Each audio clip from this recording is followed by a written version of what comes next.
I'm actually representing group 51, and our question is comparing and contrasting the polychaeta and the oligochaeta. Here we're going to discuss the polychaeta and oligochaeta as the two major classes within the phylum Annelida, which encompasses segmented worms. Here, therefore, the comparison and the contrast of these two classes. Here we are starting with the polychaeta with their characteristics.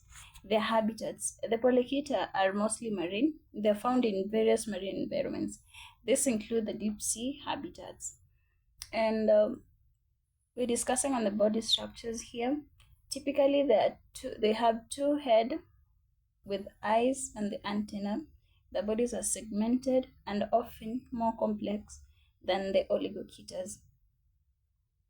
On the appendages, they possess pedal-like appendages called the parapodia on the segments, which help in locomotion and the respiration.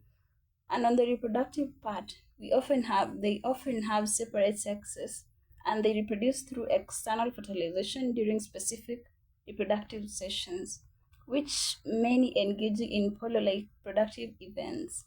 And on their feeding habits, they can be predators, scavengers, or filter feeders depending on the species.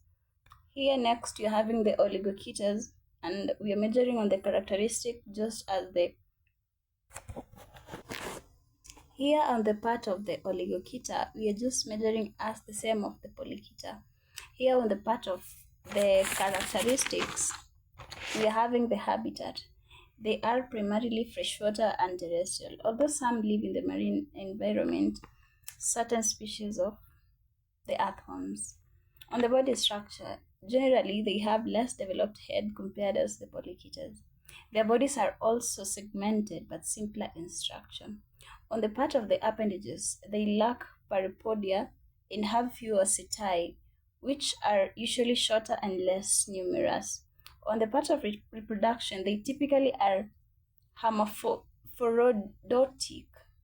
This means that they have both female and male organs, with copulation resulting in internal fertilization. So this means that in the part of reproduction, they have the internal fertilization.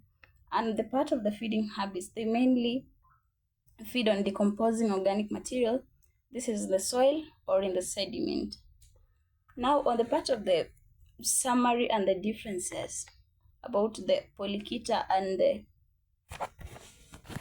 here we are having the summaries of the differences, that is measuring on the habitats and body complexity and also the reproductive strategy. And here on the habitat part, the polychaeta is mostly marine, and as you all know, the oligochaeta is mainly freshwater and terrestrial. The body complexity, this here we're talking about the segmentation. The polychaetas have more complex structure with parapodia. Oligochaetas have simpler bodies without the parapodia. And on the reproductive strategy, we have the polychaetas often have separate sexes and external fertilization, while the other oligochaetas are usually with internal fertilization.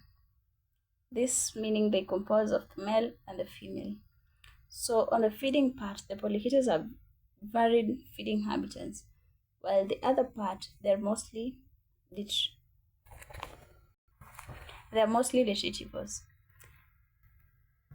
Now here we're having the summary of the similarities. Here we see that they both belong in the phylum Annelida. They both are segmented worms, and they share morphological features like the presence of the setae. They both are classes important roles in their respective ecosystems. And on understanding these differences and similarities, they help in studying the ecological rules, evolutionary adaptations, and the biology of these worms.